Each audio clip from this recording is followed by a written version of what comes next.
KG그룹의 쌍용차 인수가 확정됐죠. 회생 계획안이 최종 인가되면서 이제는 진짜 미래를 걱정할 일만 남았습니다. 이 소식이 나오자마자 앞으로의 신차 계획은 어떻게 될지, 노사 관계는 어떻게 될지 이런 것들에 관심이 쏠리기 시작했습니다. 예전부터 그런 얘기도 많지 않았나요? 쌍용차 이름이 너무 구려서 바꿔야 한다는 말이요. 이것도 갑론을박이 치열한데 쌍용차 이름이 바뀔 수 있다는 이야기가 나오기 시작했습니다. 그런데 이게 진짜 이득이 될지는 모르겠습니다. 마냥 반갑지가 않다고 해야 할까요? 왜 이렇게 생각하는지 순서대로 살펴보겠습니다.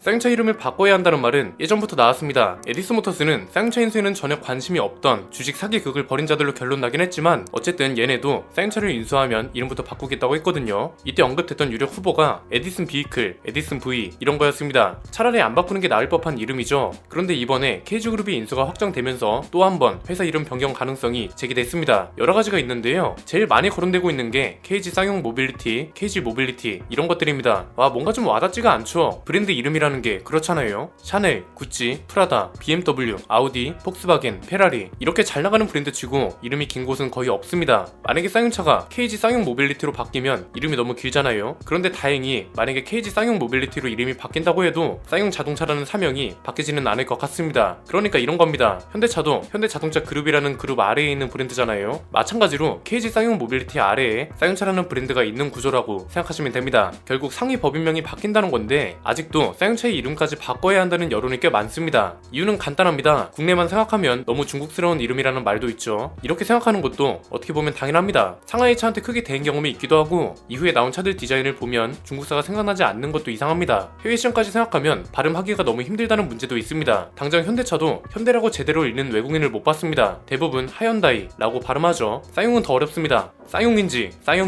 쌩용인지 제대로 발음하기가 힘들다고요. 어차피 새 출발하는 김에 이름도 바꾸고 제대로 출발하자 이건데 저는 개인적으로 반대입니다. 크게 세 가지입니다. 첫 번째는 비용 문제입니다. 이름 바꾸는 게 보통 일이 아닙니다. 당장 이름을 바꾼다고 결정하면 로고도 바꿔야지, 회사 간판도 바꿔야지, 전시장 간판 바꿔야지, 공장 금형 바꿔야지, 명함부터 시작해서 회사랑 관련된 모든 서류에 있는 로고 이미지를 바꿔야 합니다. 여기에 해외에 있는 지사 간판하고 로고까지 모든 걸 바꿔야 합니다. 당장 기아만 봐도 어떤가요? 여기는 로고만 바꾼 거잖아요. 그런데도 비용이 8천억에 달했다고 합니다. 지금 쌍용차 상황을 알고 있다면 함부로 이름을 바꾸라고 제안하기는 힘듭니다. 여전히 적자에 허덕이고 있고 이 적자를 해결해야 회사를 다시 부활시키든지 신차를 적극적으로 개발하든지 한다고요. 적자도 아직 회복 못한 상태에서 몇천억씩 들여서 이름을 바꾼다. 심지어 이 이름도 성공한다는 보장이 없습니다. 물론 장기적으로 분명 필요합니다. 그런데 일단 지금은 아니라는 겁니다. 두 번째는 신차 계획도 생각을 해야 하는데요. 당장 토레스 다음으로 나오는 신차가 코란도라면서요. 코란도는 쌍용차의 상징 아니었나요? 쌍용차의 상징을 부활시키면서 쌍용차를 없앤다는 건 말이 안 되죠. 신형 아이폰을 출시하면서 애플 이름을 삼성으로 바꾼다는 거랑 똑같다는 겁니다. 지금 신차 계획을 보면 죄다 SUV랑 픽업 트럭입니다. 모두 쌍용차의 상징이었습니다. 물론 그렇게 생각할 수는 있습니다. 차라리 지금 빨리 이름을 바꾸고 한국의 새로운 SUV 전문 브랜드로 거듭나는 게 어떻겠냐는 거죠. 저도 이게 맞다고 봅니다. 그런데 지금 쌍용차의 재정 상태를 보면 지금 당장은 아니라는 겁니다. KG그룹이 1조 원에 가까운 돈을 들여서 쌍용차를 인수합니다. 그러면 쌍용차도 도의적으로 적자를 빨리 흑자로 전환하고 KG가 조금이라도 이득을 볼 수 있게 해줘야죠. 어떻게든 아낄 건 최대한 아껴서 서로 상생하는 구조를 만들어야 할 타이밍에 굳이 지금 당장 필요 없는 지출을 만들어야 하냐 이겁니다. 일단 제 생각은 이런데 이건 다른 의견들도 많을수록 좋아서 이 부분은 댓글로 토론을 해주셔도 될 것 같습니다. 세 번째는 확신이 있냐는 겁니다. 지금 토레스 이후로 쌍용차가 성공할 거라는 확신이 있는 상태인가요? 이 얘기를 왜 하냐면 브랜딩이라는 게 정말 중요하잖아요. 만약에 어떤 회사를 만들었어요. 이 회사 이름이 대중들한테 긍정적으로 어필이 되려면 이미지가 진짜 중요합니다. 이 이미지는 처음부터 잘 쌓아야 합니다. 예를 들어서 지금 토레스까진 좋습니다. 그런데 토레스 이후에 나온 차가 폭망해요. 그러면 새로운 이름에 실패라는 낙인을 찍힌 상태에서 시작을 하는 거라서 저는 어느 정도 확신이 생긴 다음에 바꾸는 것도 나쁘지 않다는 생각입니다. 제일 중요한 건 앞에서 말씀드린 비용 문제가 있고요. 지금까지 쌍용차의 행보를 본다면 토레스만으로는 안심할 수 없다는 것도 큽니다. 자, 지난번에는 돈이 되는 차의 필요성을 가지고 이야기를 하면서 토레스만으로는 안심할 수 없다고 말씀을 드렸습니다. 왜냐면 돈이 되는 차, 그러니까 렉스턴급 이상의 차들이 토레스만큼 팔려야 마진이 많이 남고 회사 운영도 하고 추가 투자도 하는 거니까요. 그런데 오늘은 이거랑은 다른 방향으로도 토레스만으로는 안심하면 안 된다는 걸 말씀드리는 겁니다. 지금까지 쌍용차 내에서 안타를 제대로 치는 타자가 한 명씩은 꼭 있었습니다. 그런데 다음 타자가 항상 부실했습니다. 이게 주자라도 진루시키는 진루타라도 쳐야 하는데 이미 2루타에 서있는 주자까지 아웃을 시켜버리는 실책을 저질러 버리니까 문제라는 겁니다. 그냥 역사적으로 쭉 볼까요? 1990년대에는 무스랑 코란도로 SUV 브랜드로서의 이미지를 굳혔습니다. 쌍용차 마니아들도 이때부터 생성되기 시작했습니다.